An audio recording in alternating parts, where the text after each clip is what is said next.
bagong pananaw.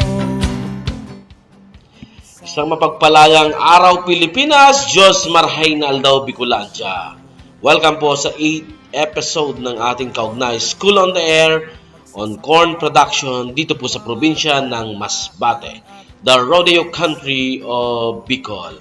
Hatid po sa inyo ng Department of Agriculture, Agricultural Training Institute, ATI Bicol, sa pagkikipagtulungan natin sa PLGU Masbate at Provincial Agriculture Office at sa mga lokal na pamahalaan ng 17 munisipyo o corn cluster dito po sa lalawigan ng Masbate. Ito pa ang inyong likod, si Kuya Mike.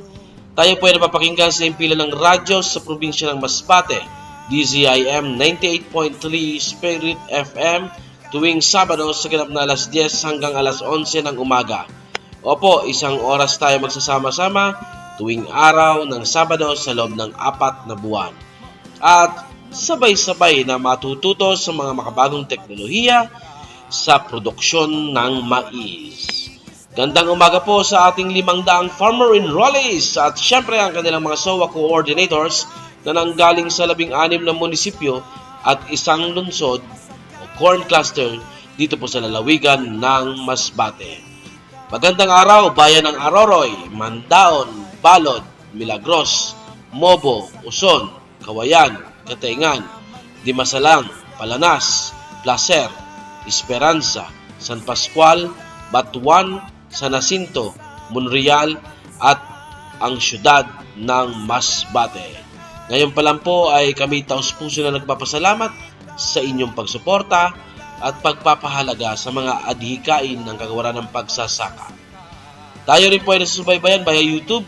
Just follow us on our official account, ATI Bicol #Sarbay Channel at FB page ng ATI Bicol at syempre sa FB page din po ng ating partner radio station here sa Masbate, okay?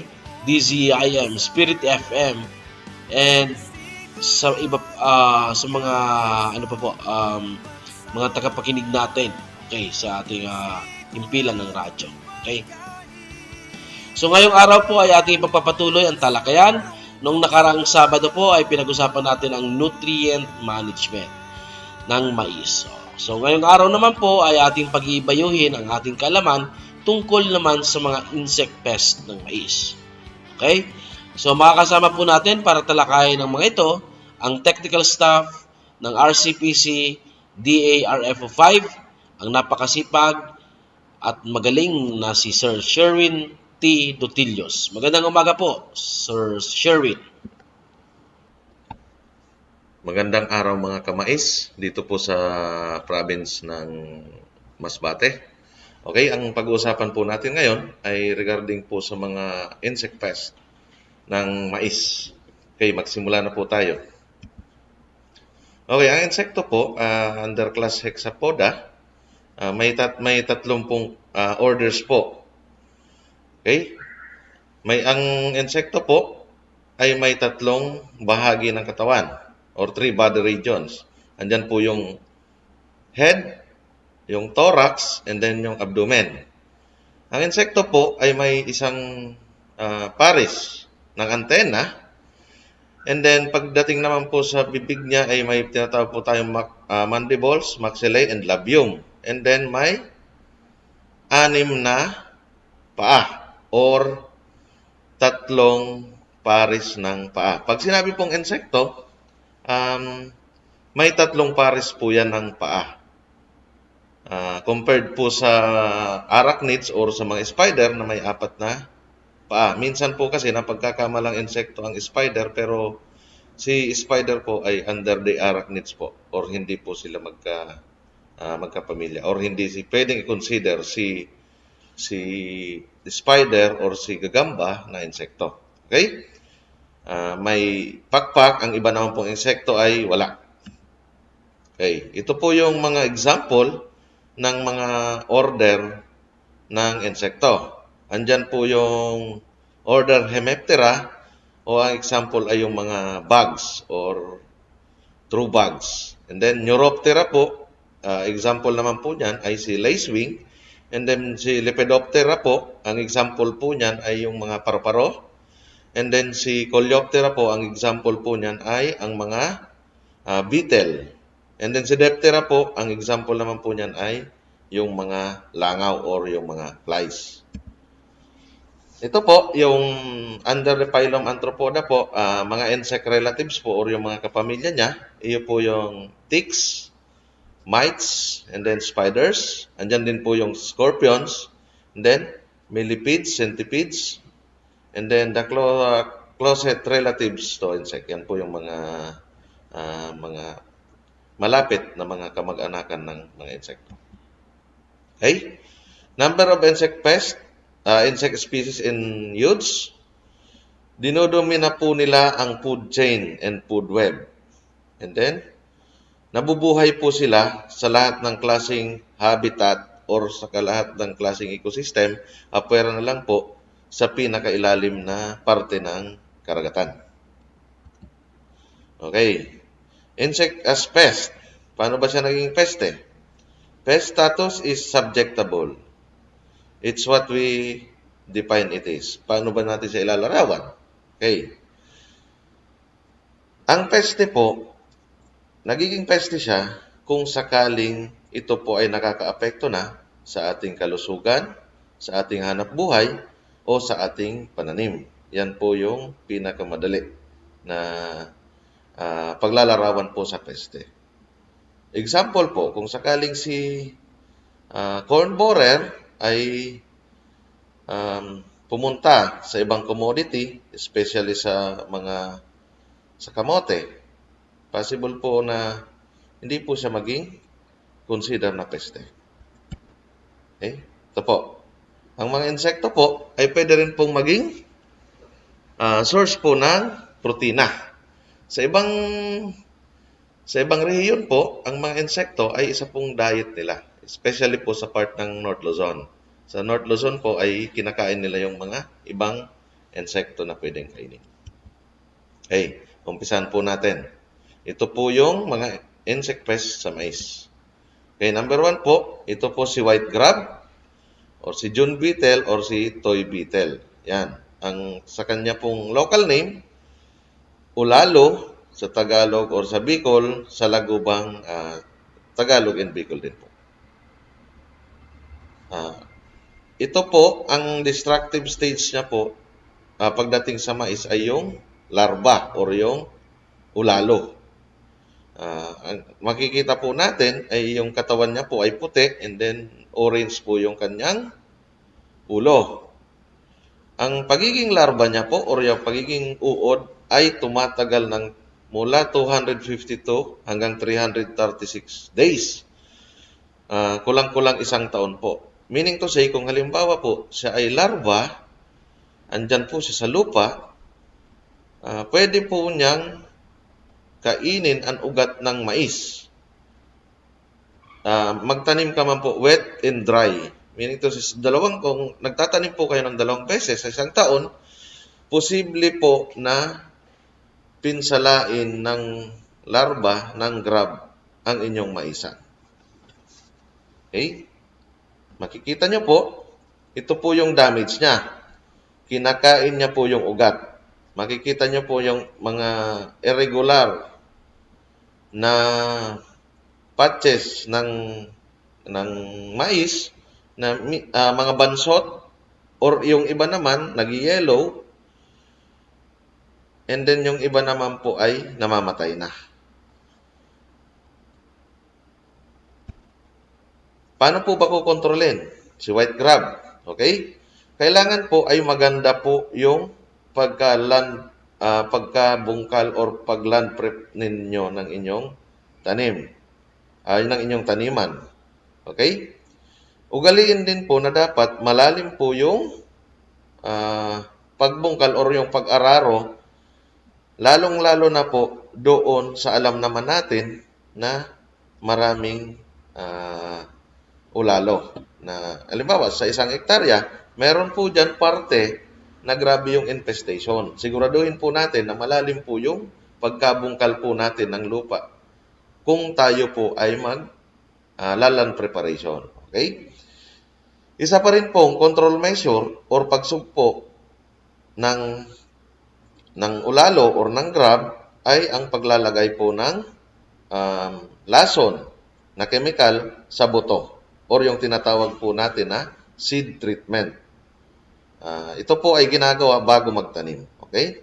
And then, incorporate corn stubbles. Meaning to say po, kuhanin po natin yung anihan natin, ilagay po natin sa gilid para po yung mga mature na salagubang ay doon mangingitlog and then yun po yung kakainin niya instead po na yung ating maisan. Sa ganitong paraan po, pagka yung mga corn stubbles po or yung mga pinag-anihan natin, ilinagay natin sa isang kanto, pagka ito po ay mabulok, maaari po natin siyang gawing pataba. Sa ngayon po, makakatulong po yan kasi sa ngayon pong mga panahon ay napakataas po ng presyo ng abono. Okay? Ang pangalawa pong peste sa maisan ay ang corn seedling maggot. Ang corn seedling maggot po ay ang Bicol name niya po, yung tinatawag po nating bangaw. And then sa Tagalog po ay langaw. Okay, kung mapapansin po natin, ang itlog nito ay paoblong, pearl white ang kanyang kulay. And then, after 2 to 3 days po, siya po ay mapipisa at magiging maggot. Yan. Ang kanyang kulay po ng uod ay yung magiging creamy white. And then, after 8 to 18 days na pagiging maggot, ito po ay magpupupa or doon po sa tinatawag na nagsisiksit siya ng kukon and then parang matutulog siya and then magde-develop siya into adult. Within 5 to 11 days, magiging adult na po siya or yung langaw. Next, ano po ang damage po ni corn seedling maggot? Siya po ay kumakain ng dahon ng mais. Kung makikita po natin, masisira po ang dahon during seedling stage po. And then, makikita na lang po natin na nalalanta na po yung dahon ng mais, and then ang iba po nagkakaroon po ng side tillers. Alam naman po natin na pagka magkaroon po ng side tillers, ang mais ay possible po na hindi na po maganda ang kalalabasan nito. Hindi na po siya bubunga. Okay. Paano po siya pupuksain? Una po, kailangan pong sabayang pagtatanim. Pag sinabi pong sabayang pagtatanim, ay kailangan po within planting period, ay sa isang lugar po ay dapat nakatanim na. Kasi po, ang magiging problema kung halimbawa po may nahuli, possible po na yun po ang tamaan or atakihin ng langaw bukid. Okay?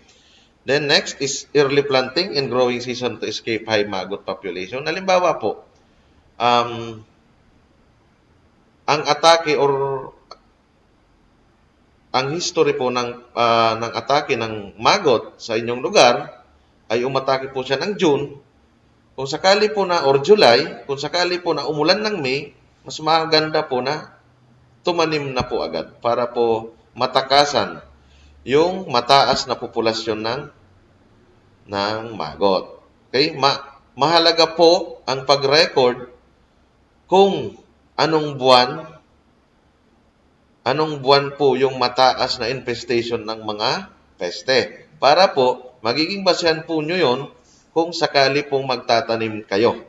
Kumbaga po, parang halimbawa, magtatanim kayo ngayon. Siyempre, kung may record kayo, iisipin nyo, ay, nung nakaraang taon, ay merong atake ng corn seedling maggot sa ganitong buwan, di at least mapapaghandaan mo.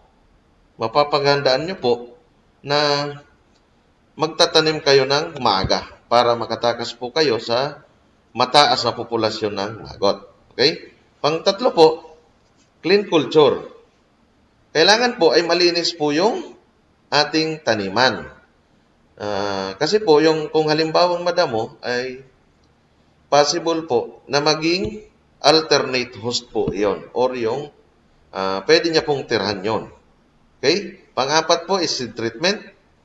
Yan, pwede po kayong maggamit ng Thiodecarb or Carbopuran for seed treatment bago po magtanim.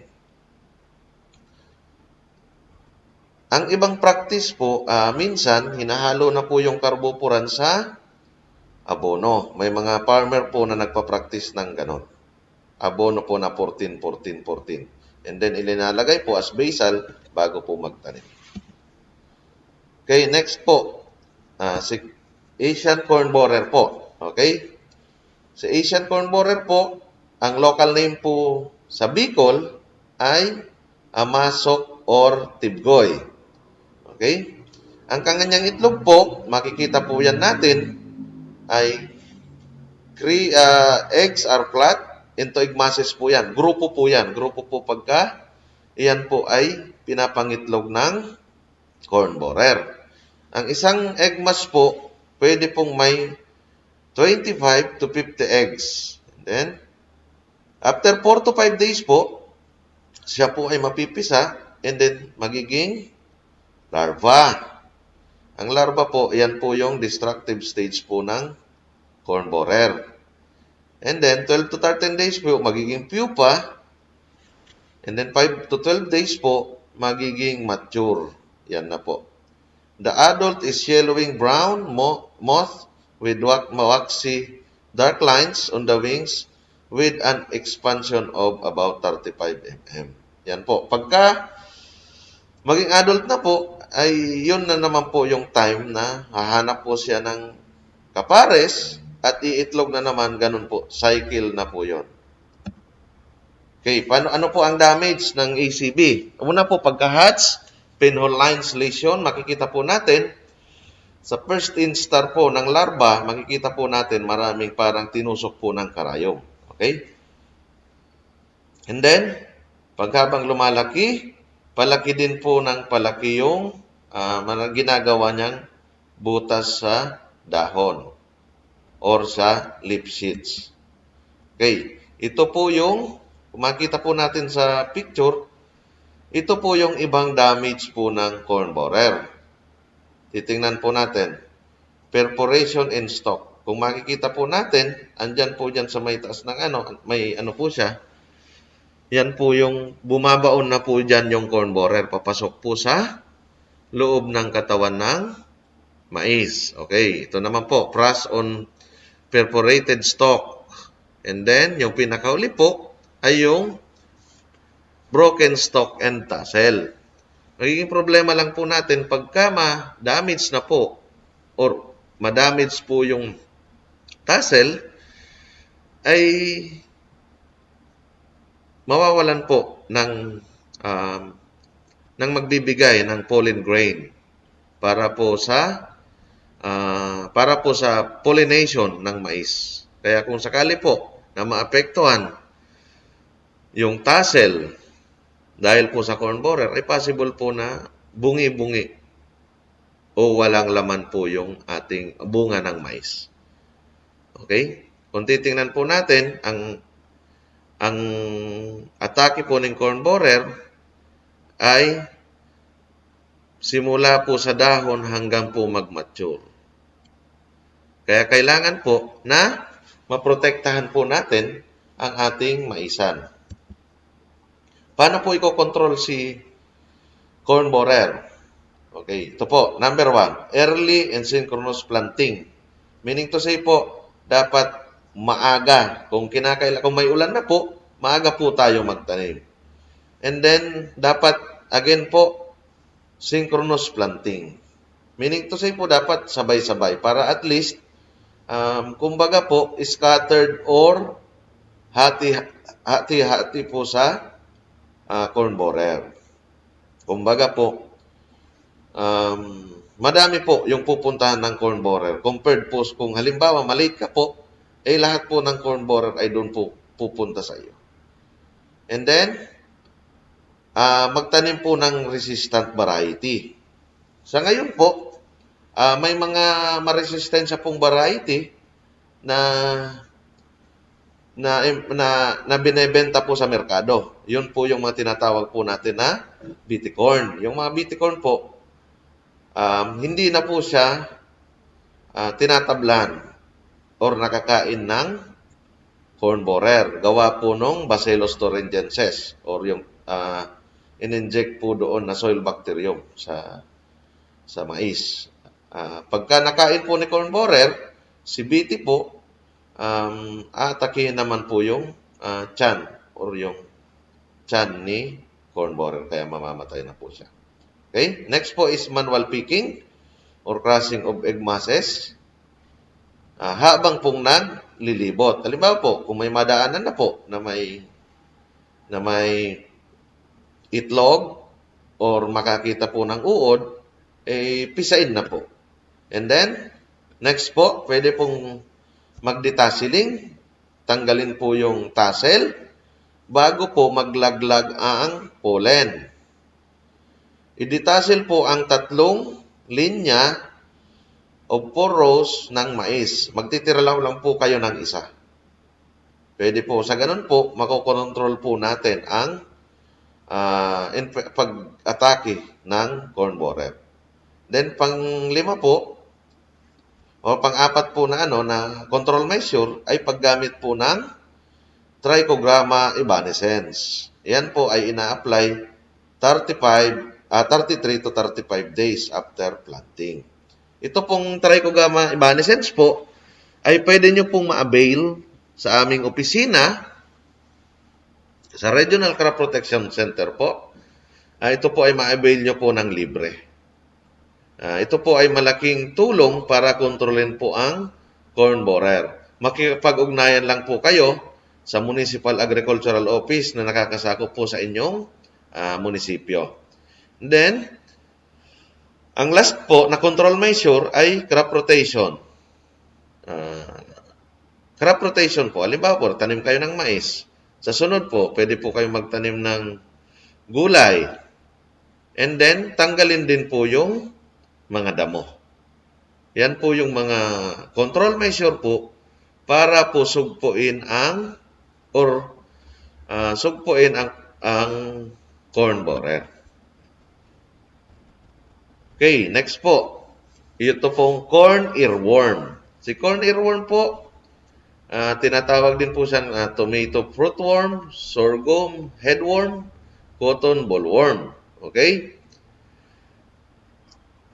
Ang kanyang itlog ay pinhead or yung para lang lang po ng karayom, ulo ng karayom. And then kulay yellow siya or green. Matatagpuan siyang isa lang or isang itlog lang. Ito po ay iniitlog sa silk or yung sa buhok ng mais. Minsan, iniitlog din yan sa husk or doon sa balat ng bunga. Okay, ang kanyang larva,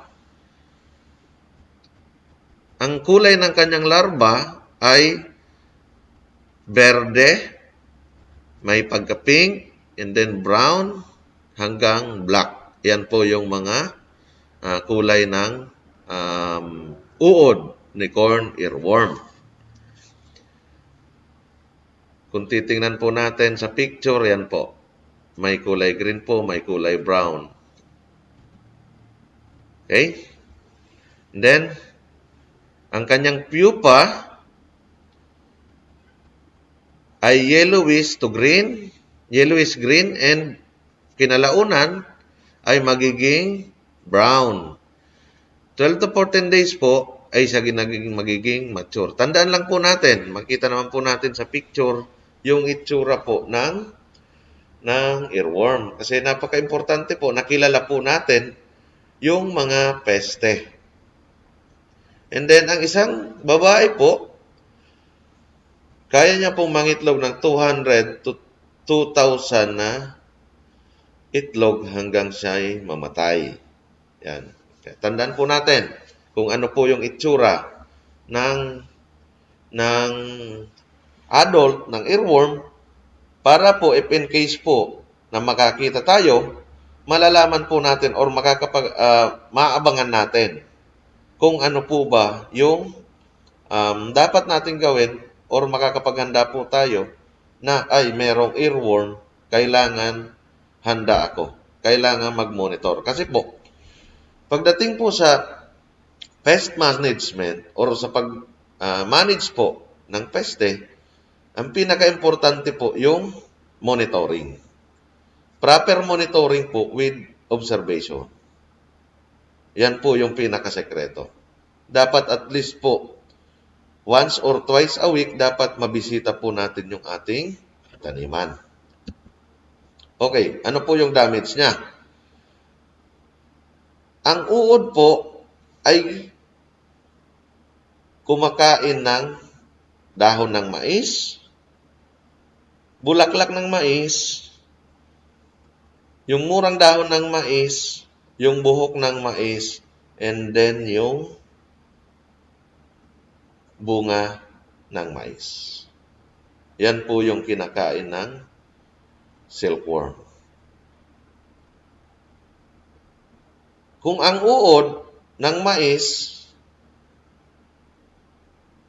kung ang uod ay kumain sa buhok ng mais, diretso na po yan papasok. Yan. Kung makikita po natin sa picture, kitang-kita naman po natin na kinain niya na po yung bunga. Yan. Paano po natin kukontrolin? Una, magpalit-palit po tayo ng pananim or yung tinatawag po natin na crop rotation. Okay? Pero, kung magpapalit po tayo ng pananim, siguraduhin po natin na ang ipapalit natin ay hindi earworm, hindi cotton, sorghum, tabako, soybean, and kamatis. Dapat po hindi po ganyan. Kasi po, ang corn earworm ay kinakain din po yung mga nabanggit ko pong mga pananim. Okay? Next po, pumili po tayo ng mga variety na yung tight husk po or yung husk po or yung balat ay hanggang doon sa dulo. Para po, in that case, mahihirapan din po si earworm na kapapasok. Okay? And then, 2 linggo, bago po magtanim, siguraduhin po natin na malinis ang ating taniman or walang damo sa palibot or sa paligid. Para po, in that case, pagka inalis po natin yung mga damo, mawawalan po ng alternate host yung earworm. And then, last po na practice, kailangan po araruhin ulit ng 2 beses ang ating taniman bago magtanim ng mais. Para po yung pupa ni earworm ay mapaibabaw and then tukain po ng manok, ng ibon, at kainin po ng langgam and other po na mga predators na kumakain po ng pupa ni corn earworm. Okay? Si corn earworm po kasi, ang pupa niya ay matatagpuan sa lupa. Kaya, pagkatapos pong mag-ani, kailangan po nating tanggalin ang mga inanihan natin. Pwede din pong ipakain yan sa kalabaw at sa baka. Okay, next po, na peste po. Insekto po na peste sa maisan ay yung tinatawag po nating corn similoper. Ang ano po niyan, sa Cebuano, ang tawag nila ay dangaw-dangaw. Same din po sa Bicol term, dangaw-dangaw. Or yung, kung makita po natin ito, yung kulay verde na naglulup. Okay? Ang egg niya po ay pearl white, spherical laid. Pinangingitlog po ng isa. Okay? Siya po ay mapipisa sa loob ng 3 araw. Ang larva niya po ay kulay green. Yan, 7 days po. After 7 days po ng kanyang pagiging uod, magiging pupa po siya. And then, magiging adult na po. Yan.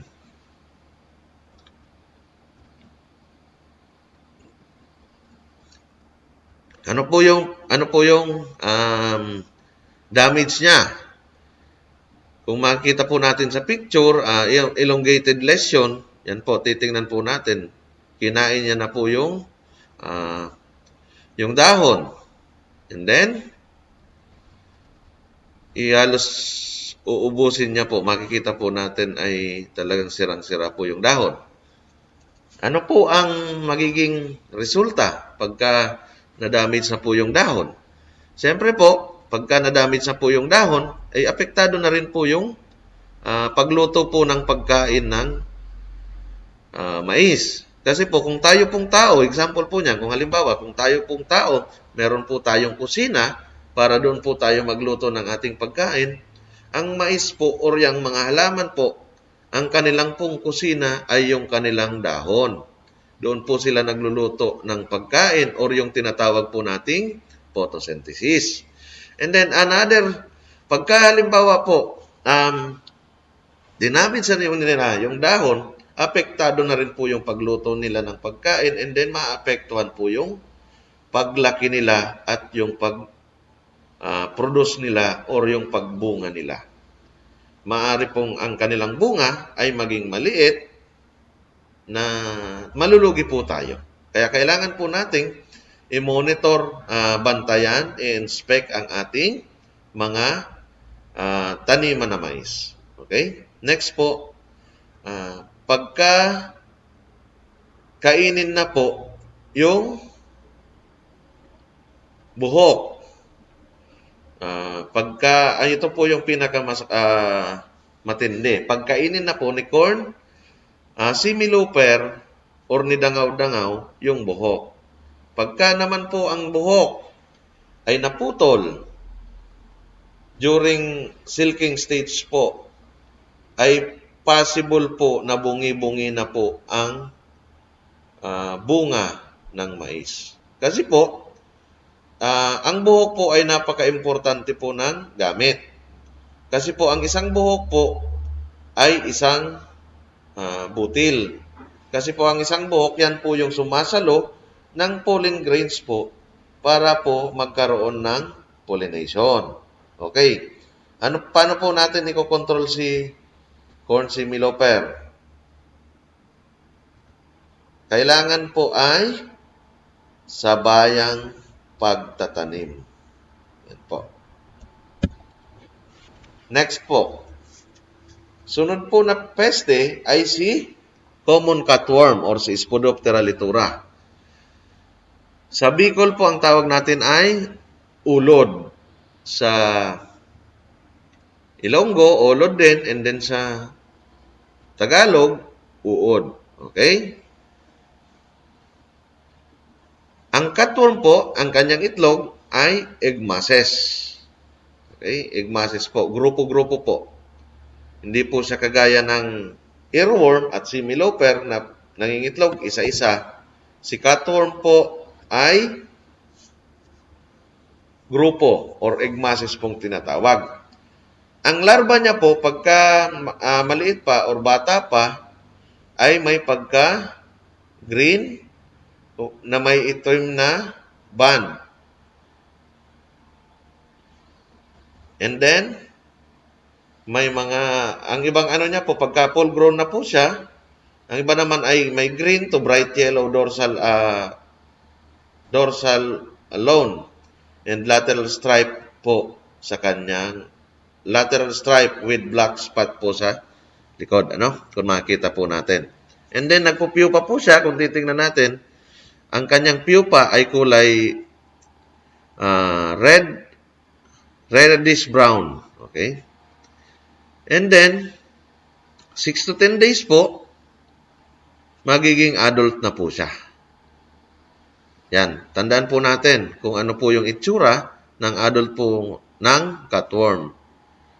Para po at least, kung makakita po tayo ng adult ng cutworm sa ating maisan, ay makokontrol po natin, lalo po pagka madami ang populasyon nito.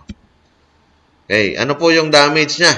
Kung titingnan po natin, yan po, scraping of leaf tissue, kinakain niya po yung dahon ng mais. Kita po natin, ang iba po ay, ang itinira na lang po ay yung midrib.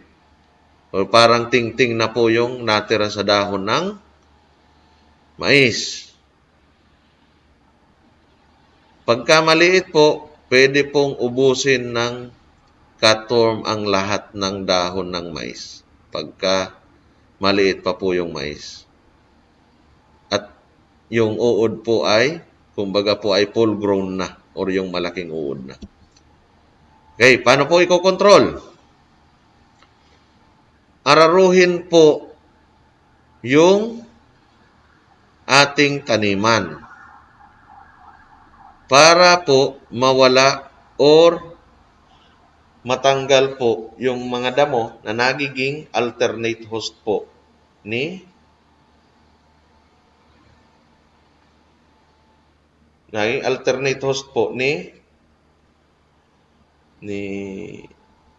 cutworm. Yan. And then, next po,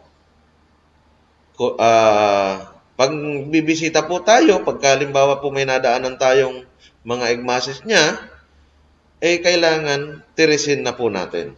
Okay? Next, make small trench around the field and put some cut grasses for shade. Collect hiding larvae during elder in the morning. Kukuha po tayo ng mga damo, ilalagay po natin sa mga ilalim sa gilid, and then i-observe po natin early in the morning kasi po ang cutworm po ay nocturnal or sa gabi siya umaatake. Pagka umagang-umaga po, titingnan po natin yung linagay natin ng mga damo, and then kokolektahin po natin yung mga larva doon. And then, last po ay yung chemical control po kung sakaling madami na po yung populasyon. Pwede po tayong gumamit ng insecticide. Magtanong na lang po sa mga tindahan ng mga pestisidyo kung ano po ba yung pwedeng gamitin sa napamuksa sa cutworm. And then, sa paggamit po ng insecticide, siguraduhin pong basahin yung label po bago gamitin. And then, sundin po yung tamang dosage as per instructed po ng company. Okay. Next po ay si true armyworm or si Maitimna separata. Okay? Ang kanyang itlog, smooth, shining, and milky white. Milky white po. Halos kulay gatas po. Pagka bagong ipangitlog. Okay? Kung titingnan po natin, si full armyworm po ay kulay greenish or purplish brown. Yan po. Kung titingnan po natin, medyo kulay brown po yung kanyang kulay. And then, siya po ay magpupupate din. Ang kulay po ng kanyang pupa ay reddish brown. And then, after 7 to 10 days, magiging adult na po siya. Then, ang adult niya po, ang pakpak po, ay yellowish brown with series of black margin spot. May mga spot po sa kanyang pakpak or may itim na spot sa kanyang pakpak. Okay, next po. Ang pag-control po pala ni true armyworm ay halos parehas lang po siya ng pag-control kay cutworm. Okay, next po. Cornleaf aphid. Yan, ito po yung aphids. Ano po? Kung titingnan po natin, si aphids ay may kulay green, may kulay brown, and then yung ibang aphids ay kulay itim. Yan po. Kung titingnan po natin yung batang aphids at yung matandang aphids ay walang pinagkaiba. Yung nymph po. Pagka bata pa po yung aphids, ang tawag po niyan ay nymph bago po maging adult. Okay? Titingnan po natin. Ito po yung damage ni aphids. Nababansot po ang mais kasi sinisip-sip po ni aphids ang katas ng mais. Kaya imbis po na ilalaki ng mais, ay napunta na po or sinipsip na po ni aphids. Okay? Ang dahon po kung makikita po natin, ay bigla po siyang iitim kasi po, yan po yung tinatawag na sooty molds. Okay? Na ang causal fungal infection po yan. Dahil po sa ihi ng aphids.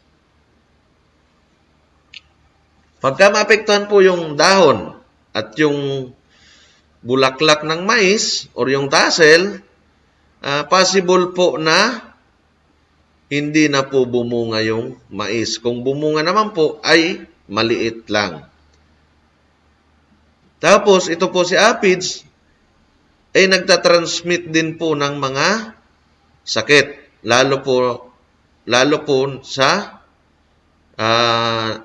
virus. Virus po na sakit ang itinatransmit niya.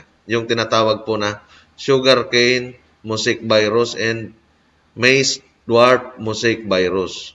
Kumbaga po siya po yung carrier ng sakit na virus. Mapapansin nyo po, pagka may aphids po, sigurado may langgam. Kasi, yung dalawa po ay mayroong symbiotic relationship. Kumbaga po, si langgam, ang pagkain niya po ay yung ihi ni aphids kasi po yan ay matamis or yung tinatawag po natin na honeydew. In return naman po, in return, kumbaga, pasasalamat naman ni langgam, ang ginagawa ni langgam, pinoproteksyonan niya si aphids. Or kung may nakikita kayo, nakagat-kagat ni langgam si aphids, yun po ay ililipat niya sa mais na wala pang aphids para doon po sila magparami. At in that way, pagka kumain po si aphids, dagdag na naman po sa pagkain ni langgam. And take note po, si aphids po ay kaya niyang magparami kahit po wala pong lalaki. Okay. Management po. Paano ba i-control si aphids? Kailangan po ay magtanim tayo ng ibang klase ng pananim. Or magpapalit-palit po tayo ng pananim sa kada taniman. In that way po, halimbawa po nagtanim tayo ng mga leguminous. In that way po, na-attract po yan yung mga natural enemies. Yung mga kaibigan kulisap po natin na ang pagkain ay yung aphids. In that way po, mababawasan po yung populasyon ni aphids. Pagka madami pong predator, gaya po ni lacewing, gaya po ni lacewing, mababawasan po yung populasyon ni aphids, gaya po ni ladybird beetle. Yan po, kinakain po yung mga nymph ni aphids. Okay? Pwede rin po kayong maggamit ng anise, chives, garlic, onions, and radish na companion po or katabing pwede po itong i-alter po or katabing gumamit po ng mga pananim na ganito para katabi po or companion crops po ni mais. Okay? And then, pangatlo po ay dapat po huwag tayong maglagay ng sobrang nitroheno or nitrogen or urea. Kasi po, mas gustong-gusto po yan ni ni aphids, ang ganong klase ng mais, lalo po pag naabunuhan ng nitrogen. Sabi nga po niyan, aphids love tender, juicy leaves. Okay? Yan po. Or kung sobra na pong populasyon ni aphids at talagang in-infest na po talaga yung maisan, pwede rin po kayong maggamit ng insecticide para po makontrol yung atake po ni aphids. Okay. Ito po yung isa pa pong klase ng insekto. Ito po yung tinatawag po natin na corn plant hopper or si waya-waya. Okay, nakita po ito sa cornfield sa Region 9, 10, 11, and 12, Caraga, ARMM. And then, dito po sa Bicol Region, sa Kaalbay po and sa Kamsur, madami pong waya-waya na na-observe. Especially po doon sa mga maisan na continuous po yung pagtatanim. Okay. Ito po, may dalawang klase po ng corn plant hopper. Ito pong tinatawag na Peregrinus maides at si Sterocranus pacificus. Okay. Ito po. Ano po yung pagkakaiba? Si Peregrinus maides po, name or young Peregrinus species is yellowish, somewhat mottled black, and wingless, with eyes that are red and have antennae near short artista. Okay? Or bracer-like po. Ito naman po si Pacificus. Its egg can be shaped like sausage, usually laid masses and longitudinal slits of the leaves near the stem with incubation period of 5 to 10 days. And then, can be described as dirty white and greenish eyes. Yan. Kitang-kita naman po yung pagkakaiba nilang dalawa. These two species have the capacity to molt 5 times in 14 to 25 days. It is at this stage named when these plant hoppers are the most destructive. Okay, pagka nympha lang po, yan, number 1 destructive po yan pagka during nymphal stage. Okay, titingnan po natin. Ito po yung damage. Kung makikita nyo po sa unang litrato sa kaliwa, taas, yan po, and then sunod-sunod hanggang maging itim, yan pong itim, yan na po yung sotimolds, and then madry na po, yan. Sa Kamsur po, may mga taniman po na pagka sobra po ng atake nitong waya-waya ay halos hindi na po nakakabunga yung mais. Kahit po napakaganda ng mais, basta po tinamaan ng waya-waya or sobrang dami ng populasyon ng waya-waya, ay halos hindi na po niya pinapabunga ang mais. Okay, ano po yung management? Okay, practice follow period. Meaning to say po, kailangan pahingahan yung taniman. Kung if crop rotation is not possible, pwede pong magtanim ng ibang klase ng pananim na hindi inaatake ng waya-waya. Tulad po ng root crops. Para lang po ma-break or matigil po yung life cycle ng plant hopper. Halimbawa po, wala naman po silang makain. Siyempre po, mamamatay po sila and then mabibreak po yung life cycle po ni plant hopper. Okay, another management option po, plow under or plow under po. After na mag-ani po, kailangan po ay araruhin para po yung katawan ng mais or your corn stubbles ay mapailalim. And then yung kung sakali po na wag na po sana itong burning wag na po sunugin. Kasi po makakadagdag pa po 'yan sa pollution or sa pag-init ng ating kapaligiran. Then next is follow the recommended fertilizer requirements. Kailangan po ay kung mapepwede po magpa-soil analysis para po at least kung may soil analysis po, alam po natin kung ilan po yung kailangan na abono ng ating taniman. And then, increase planting distance. Dapat po ay kung sakali na may na-observe po tayo ng waya-waya, ay kailangan pong medyo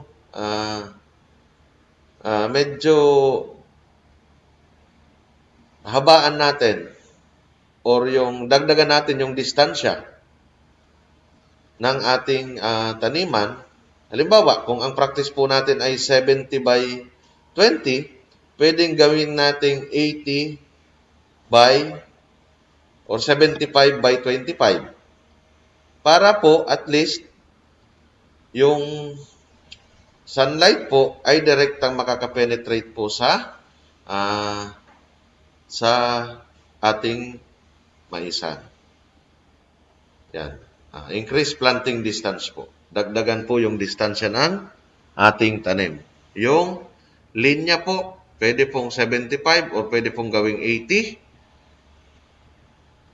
And then yung per hill po or distansya po ng tanim, pwede pong gawin 25 to 30. Okay? Next po ay intercrop leguminous plant. Pwede po, ito po ay advisable po sa mga nagtatanim ng puti na mais or yung glutinous white and then sweet corn. Pwede po kayong mag-intercrop ng leguminous plants. Kasi po, ang mga leguminous plant ay nakaka-attract po ng mga natural enemies. Pangalawa, kinokondisyon niya din po yung lupa or nagiging soil conditioner siya. At yung pangatlo ay nagiging nakakadagdag po sa kita ng mga nagtatanim po ng mais pagka yung leguminous plant po ay bunga na. And then, ito pong intercrop by leguminous plant ay hindi po ito ina-advise doon po sa mga corn farmer na nagtatanim po ng glyphosate-ready corn. Kasi po, alam naman natin yan, si leguminous plant ay wala pong tolerance sa herbicide na glyphosate. Okay? Other insect pest po, ito po, kung na-observe po ninyo, ito po yung silk clipping insect. With numerous po, the feed activity can be silk clip very short. Yan, yan po. Kumakain po yan dyan po sa silk. And then, another po, ito pong mga mole cricket, kung mapapansin po natin. Mapapansin po natin sa ating mga maisan, ang kinakain po niyan ay yung mga ugat ng tinanim.